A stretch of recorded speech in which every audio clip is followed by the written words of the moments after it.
أعوذ بالله من الشيطان الرجيم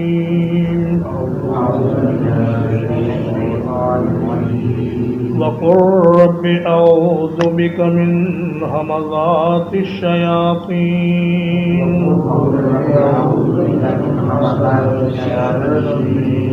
اور کہیے اے میرے رب میں آپ سے پناہ مانگتا ہوں شیطانوں کی اکساہٹوں سے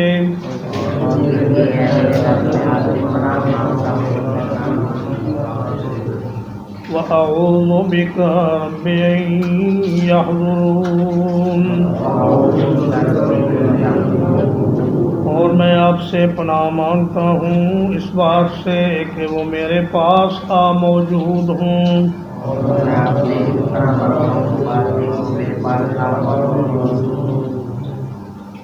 پچھلی آیت میں اللہ پاک نے یہ فرمایا کہ برائی کو احسن طریقے سے دور کرو، مگر اس کے لیے بہت بڑے حوصلے اور بہت بڑے تدبر اور بہت بڑے فہم کی ضرورت ہوتی ہے، اور شیطان انسان کو ایسا اکساتا ہے کہ وہ اسے غصہ دلاتا ہے اور اس کو مجنون بنا دیتا ہے، پھر وہ نرمی سے بات کرنے پر قادر نہیں رہتا۔ اس لیے فرمایا کہ اگر آپ برائی کو احسن طریقے سے دور کرنا چاہتے ہیں تو اس کے لیے اللہ کی مدد طلب کریں اور شیاطین کے وساوس سے اللہ پاک کی پناہ مانگیں۔ حمز کا معنی ہے ہاتھ سے یا کسی چیز سے چوکا مارنا، یا حمز کا معنی ہے گلا گھونٹنا۔ حمز کا ایک معنی غیبت کرنا بھی ہے، جیسے فرمایا حماز مشاء بنمیم، وہ آدمی جو لوگوں کی غیبت کرتا ہے اور چغلی کرتا ہے، اور فرمایا ویل لکل ہمزۃ لمزہ، بربادی ہے اس آدمی کے لیے جو بہت زیادہ تانے مارتا ہے لوگوں کو اور ان کی غیبت کرتا ہے۔ تو شیاطین الانس جو ہیں ان سے تو آدمی بچ سکتا ہے، ان سے دوری اختیار کرنا، مگر شیاطین الجن سے دوری اختیار کرنا آدمی کے لیے ممکن نہیں جب تک اللہ کی مدد اس کے شامل حال نہ ہو۔ اس لیے فرمایا کہ اللہ سے مدد مانگو اور شیاطین کے وساوس سے اس کی پناہ طلب کرو۔ نبی کریم صلی اللہ علیہ وسلم نے فرمایا کہ رات کو سوتے وقت اپنے گھروں کے دروازے بند کر لیا کرو اور بسم اللہ پڑھ کے بند کیا کرو، برتنوں کو ڈھانپ لیا کرو اور بسم اللہ پڑھ کے ڈھانپا کرو۔ ایک شخص نے استاد العلماء شیخ الحدیث حافظ محمد گوندلوی رحمہ اللہ سے عرض کیا کہ حضرت رات کو اچانک میرے گھر کے سارے دروازے کھل جاتے ہیں، آپ مجھے کچھ بتائیے کہ میں کیا کروں۔ آپ نے فرمایا تم دروازہ بند کرتے وقت بسم اللہ الرحمن الرحیم پڑھا کرو تو یہ شکایت دور ہو جائے گی۔ چنانچہ جب اللہ کا نام لیا جاتا ہے تو شیطان دور بھاگ جاتا ہے۔ انہوں نے بسم اللہ پڑھ کے دروازے بند کیے تو پھر دروازے کھولنے کی شکایت نہیں ہوئی۔ حَتَّى إِذَا جَاءَ أَحَدَهُمُ الْمَوْتُ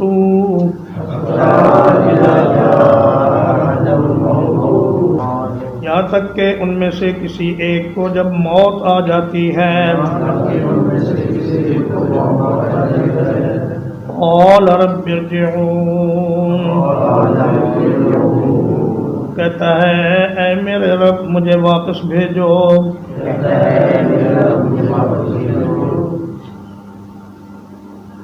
ایک عالم دین کا قول ہے کہ اپنے آپ کو اس مرنے والے کی جگہ پر رکھو اور یہ سمجھو کہ ملک الموت آ گیا ہے اور آپ اللہ سے یہ درخواست کر رہے ہیں کہ یا اللہ مجھے تھوڑی سی مہلت اور دے دے تاکہ میں دنیا میں کچھ نیک کام کر لوں۔ تو جو مہلت آپ کو ملی ہوئی ہے اس سے فائدہ اٹھائیں اور اس کو غنیمت سمجھیں، کیونکہ موت کے وقت تو مہلت ملنی نہیں۔ اب جو مہلت ملی ہوئی ہے اس سے آپ کیا فائدہ اٹھا رہے ہیں، اس پر غور کریں۔ ہم کہتے ہیں یا اللہ لمبی زندگی عطا فرما، تو جو زندگی عطا فرمائی گئی ہے اس میں ہم نے کیا آبادی کی ہے، دیکھنا تو یہ ہے، اور کس بے دردی سے ہم نے اپنا وقت ضائع کیا ہے۔ کل قیامت کے دن انسان سب سے زیادہ جس بات پر حسرت اور افسوس کرے گا وہ یہ ہے کہ کاش میں نے اپنے جو اوقات ضائع کیے وہ ضائع نہ کرتا اور ان میں کوئی نیک کام کر لیتا، کوئی اللہ کا ذکر کر لیتا، کوئی کسی کا بھلا کر لیتا، مگر اس وقت کی ندامت کسی کام کی نہیں ہوگی۔ رب واحد کا صیغہ ہے اور ارجعون جمع کا صیغہ ہے۔ اس کی کیا وجہ ہے کہ پہلے واحد کا صیغہ پھر جمع کا صیغہ؟ تو مفسرین کرام نے فرمایا ہے کہ ایک تو اس کا مطلب یہ ہے کہ اللہ کو اس کی عظمت اور اس کی ہیبت کے پیش نظر جمع کے صیغے سے مخاطب کرے گا اور کہے گا یا اللہ مجھے واپس بھیجیے۔ اور ایک اس کا معنی یہ ہے کہ اللہ تعالیٰ سے درخواست کرے گا کہ یا اللہ یہ جو فرشتے آئے ہیں میری جان لینے کے لیے یہ مجھے واپس دنیا میں لوٹا دو، لعلی اعمل صالحا، تاکہ میں کچھ نیک اعمال کر لوں، فیما ترکت، اس چیز میں جو میں چھوڑ کے آیا ہوں، کلا ہرگز نہیں، انہا کلمۃ هو قائلها،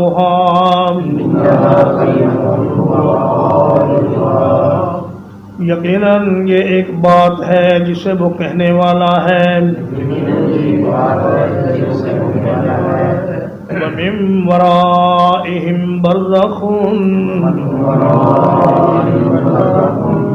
اور ان کے آگے ایک حجاب ہے، إِلَى يَوْمِ يُبْعَثُونَ، اس دن تک جب وہ اٹھائے جائیں گے۔ دیکھیے انسان یہ نہیں کہے گا کہ یا اللہ مجھے دنیا میں بھیجو تاکہ میں اپنے بچوں سے مل لوں، تاکہ میں اپنے برادری سے مل لوں، میں اپنے گھر والوں سے مل لوں، بلکہ وہ یہ کہے گا کہ فیما ترکت، تو یا اللہ جو کچھ میں دنیا میں مال چھوڑ آیا ہوں اس کو میں تیری راہ میں جا کے تقسیم کرنا چاہتا ہوں، اور میں چاہتا ہوں کہ میں کچھ نیک عمل کر کے اپنے نامہ اعمال کو بہتر کروں۔ فرمایا یہ محض ایک بات ہے جس کی کوئی حقیقت نہیں، اور یہ سراسر جھوٹ ہے، اس لیے کہ وَلَوْ رُدُّوا لَعَادُوا لِمَا نُهُوا عَنْهُ وَإِنَّهُمْ لَكَاذِبُونَ۔ فرمایا اگر ہم ان کو لوٹا بھی دیں تو یہ پھر وہی کریں گے جو پہلے کرتے رہے ہیں، اور یقیناً وہ جھوٹ بول رہے ہیں۔ تو انسان کو قیامت کے دن اگر دنیا میں واپس بھیج بھی دیا جائے تو اس کی دو شکلیں ہو سکتی ہیں،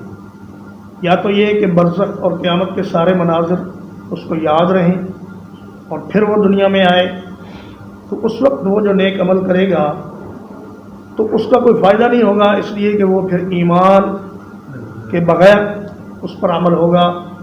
اور وہ ساری چیز دیکھ کر آئے گا۔ تو دیکھی ہوئی چیز پر عمل کرنا غیر پر عمل کرنے کی نسبت بے قیمت ہے۔ دوسری صورت یہ ہو سکتی ہے کہ اس کو قیامت اور برزخ کے سارے مناظر بلا کر دنیا میں بھیجا جائے، اگر ایسا ہوا تو وہ پھر وہی کریں گے جو دنیا میں پہلے کرتے رہے ہیں، لہذا یہ بیکار بات ہے اور ان کو واپس بھیجنے میں کوئی فائدہ نہیں، اور نہ ہی انہیں واپس بھیجا جائے گا۔ وَمِن وَرَائِهِمْ بَرْزَخٌ، ورا کا معنی آگے بھی ہوتا ہے اور پیچھے بھی۔ اگر اس کا معنی آگے ہو تو مطلب یہ کہ انسان جب قبر میں ہوتا ہے اس کے قبر میں قیام سے لے کر قیامت تک، قیامت کے دن اس کے اٹھنے تک ایک باریک پردہ ہے جس میں سے آخرت کے حالات چھن چھن کر اس تک پہنچیں گے۔ اگر وہ نیک آدمی ہے تو جنت کی خوشبوئیں اور ہوائیں اس کی قبر میں پہنچیں گی، اور اگر وہ برا آدمی ہے تو جہنم کا دھواں اور اس کی سڑان اور اس کی بدبو اس کی قبر میں پہنچتی رہے گی قیامت تک۔ اس لیے نبی کریم صلی اللہ علیہ وسلم نے فرمایا کہ قبر یا تو جنت کے باغیچوں میں سے ایک باغیچہ ہے یا جہنم کے گڑھوں میں سے ایک گڑھا ہے۔ اور اگر اس کا معنی پیچھے ہو تو پھر اس کا معنی یہ ہوگا کہ قیامت کے دن ان سے یہ کہا جائے گا کہ بھئی اب تمہارے پیچھے ایک ایسی آڑ ہے، ایک ایسا پردہ ہے کہ جسے ہٹا کر تم واپس دنیا میں نہیں جا سکتے۔ جیسے کچھ ڈور ہوتے ہیں آٹو لاک، آپ اس دروازے میں سے گزریں تو وہ خود بخود بند ہو جاتا ہے اور لاک ہو جاتا ہے۔ انسان بھی جب برزخ سے گزر کر قیامت میں داخل ہوگا تو پیچھے مڑنے کا دروازہ بند ہو چکا ہوگا اور اس کے واپس آنے کی کوئی گنجائش نہیں رہے گی۔ اور قیامت قبر کا جو ماحول ہے یہ اسی دنیا سے متعلق ہے، اور قیامت اس دنیا کا آخری دن ہے، اور قیامت کے بعد پھر اگلی زندگی شروع ہوگی، چاہے وہ آدمی جنت میں جائے یا جہنم میں جائے یا آراف میں رہے۔ بہرحال فَإِذَا نُفِخَ فِي الصُّورِ، پھر جب سور میں پھونک دیا جائے گا، فَلَا أَنْصَابَ بَيْنَهُمْ يَوْمَئِذٍ، تو ان کے درمیان کوئی رشتہ داری نہیں ہوگی، وَلَا يَتَسَاءَلُونَ، اور نہ وہ ایک دوسرے سے سوال کریں گے۔ اس نفخے سے مراد نفخہ ثانیہ ہے۔ پہلے نفخے سے ساری مخلوق مر جائے گی، بے ہوش ہو جائے گی، اور دوسرے نفخے سے ساری مخلوق قبروں سے اٹھ کر زندہ ہو جائے گی۔ یہ ڈیوٹی حضرت اسرافیل کے ذمے ہے، مگر انہیں بھی معلوم نہیں کہ یہ پھونک کب مارنا ہے۔ وہ حکم الہی کے منتظر ہیں، جب انہیں حکم ہوگا تب وہ پھونک مار دیں گے۔ رشتہ داری نہ ہونے کا مطلب یہ ہے کہ اس دن کوئی رشتہ دار اپنے رشتہ دار سے کوئی نرمی نہیں کرے گا۔ قیامت کے دن ایک مرد یا عورت کو ساری مخلوق کے سامنے کھڑا کیا جائے گا اور کہا جائے گا، لوگوں یہ فلاں ابن فلاں ہے، اگر کسی کا کوئی حق اس کے ذمے ہے تو وہ کھڑا ہو جائے، اس کو اس کا حق لے کر دیا جائے گا۔ چنانچہ اس وقت بیٹا بڑے شوق سے اپنے باپ سے اپنا حق وصول کرے گا، اور باپ اپنے بیٹے سے اپنا حق وصول کرے گا، ماں اپنے بیٹے سے اپنا حق وصول کرے گی، اور بیٹا اپنی ماں سے اپنا حق وصول کرے گا۔ یہ معنی ہے رشتہ داریاں نہ ہونے کا، ورنہ رشتہ داریاں تو ہوں گی۔ اور اللہ نے فرمایا کہ جو لوگ ایمان کے ساتھ نیک عمل کریں گے ان کے ساتھ ہم ان کی اولادوں کو بھی ملا دیں گے اور جنت میں ان کو اکٹھا کر دیں گے۔ تو فرمایا اس دن وہ آپس میں کوئی بات چیت نہیں کریں گے، اور ایک جگہ فرمایا کہ بات چیت کریں گے، تو مطلب یہ ہے کہ قیامت کا دن 50,000 سال کا ہوگا۔ اس میں مختلف مراحل ہوں گے۔ جب خوف اور دہشت ذرا کم ہوگی تو آپس میں بات چیت کریں گے، لیکن جب ہولناک مناظر سامنے آئیں گے تو پھر کوئی بات نہیں کر سکے گا۔ ام المؤمنین سیدہ عائشہ رضی اللہ تعالی عنہا نے اللہ کے رسول صلی اللہ علیہ وسلم سے پوچھا، رو رہی تھی آپ؟ تو رسول اللہ صلی اللہ علیہ وسلم نے فرمایا، کیوں رو رہی ہو عائشہ؟ تو عرض کیا، یا رسول اللہ مجھے قیامت کی ہولناکی یاد آ گئی تو میں رونے لگی۔ پھر انہوں نے پوچھا کہ یا رسول اللہ کیا آپ قیامت کے دن ہمیں یاد کریں گے؟ تو آپ نے فرمایا کہ اے عائشہ، 3 مواقع پر کوئی کسی کو یاد نہیں کرے۔ وہ 3 مواقع کون سے ہیں؟ ایک تو فرمایا اعمال کے تولنے کے وقت، جب تک انسان کو یہ معلوم نہ ہو جائے کہ میرا پلڑا